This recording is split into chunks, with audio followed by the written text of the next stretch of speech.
Hey guys, it's Ryu, and this is going to be a video explaining how to play a situation, commonly a 1v2, where your team is the 2 and the other team is the team that only has one player remaining. Now I'm going to use Dust 2 Bomb Site A with the CT, who is the single player, retaking from Catwalk as the example here, but this can be applied to other maps just as easily. You just need to understand the appropriate positioning. And this is something I wanted to call out specifically on Dust 2 because I see it all the time in pickup games and matchmaking. You occasionally see it at pretty high levels of the game competitively as well. But if my team as T's, we're in a 1v2 situation right now, let's say the bomb is planted, it's really common if the CT is quick on the rotate that one player gets stuck in the site. And what you don't want to do if you're this guy is you don't want to get stuck challenging here. You don't want it to challenge this. And a lot of times the CT, which in this case is our good friend Mr. Bot Harvey, I'm actually going to put him back here. If he's playing an angle like that, you see this a lot where this person's going to kind of peek and challenge and they're going to hold this angle here. What you want to do, instead of taking that challenge, maybe you can spot it with, you can kind of do the head peek, which doesn't work as well anymore because of the animation issues. But what you want to do is you want to force this player to have to cross. You want to force him to come out here. And the reasoning is obviously, it looks simple, and when you sit here and you actually spend 30 seconds to think about it, it makes perfect sense. You don't want the CT to be able to kind of peek this, and then, peek this. Maybe first he clears here, make sure there's no barrels, clears goose, clears those barrels, make sure no one's here.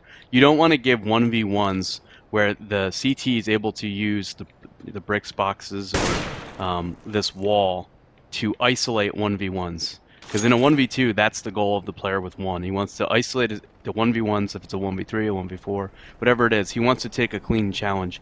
And when you force him to cross into the open, especially if you hear him there or if a teammate spots him, what you can do is you can have one player, maybe Car, that's watching here, and when he sees the cross, what that person with the CT being in the open like this allows for you to do is to peek it together. And it's very, very, very rare that if you have a player peeking here and you have a player peeking from the car, that CT is going to be able to hit the two shots, like this and that. Unless this is Scream or somebody like that. Very, very unlikely. And all too often what I see happen is this person gets challenged when they're all the way back there. We see this person get challenged, get killed, and then it leaves this person in a 1v1. So I wanted to call that out. I think this is one that's going to make a ton of sense, and when you think about it, you're going to be like, oh, wow, yeah, that does make sense. It's kind of obvious, but it may seem obvious, and I still see people, even high-level players and high-level teams, make the mistake of challenging before a player crosses into the open. And like I said, on Dust 2, this is such a great example because this is the most common, like a catwalk retake with a guy peeking from here is super common. But this again can be used on any map, and you can use this even if it's not a retake in your A setup. If you don't want, if you're playing this intelligently with teamwork and a teammate, here and then a teammate maybe supporting there, or this guy supporting the teammate there, or pretty, on the long corner is pretty common. If that's the guy that takes contact, that's the guy that spots the cross, then this guy can peek up, and the CT really has nowhere to go. But if you challenge here at an angle like this, CT is going to be able to re-peek, CT is going to be able to dictate kind of the action in that duel, and you don't want to give that if you're on the T side, or CT side if it's an example I just gave where you're holding the site.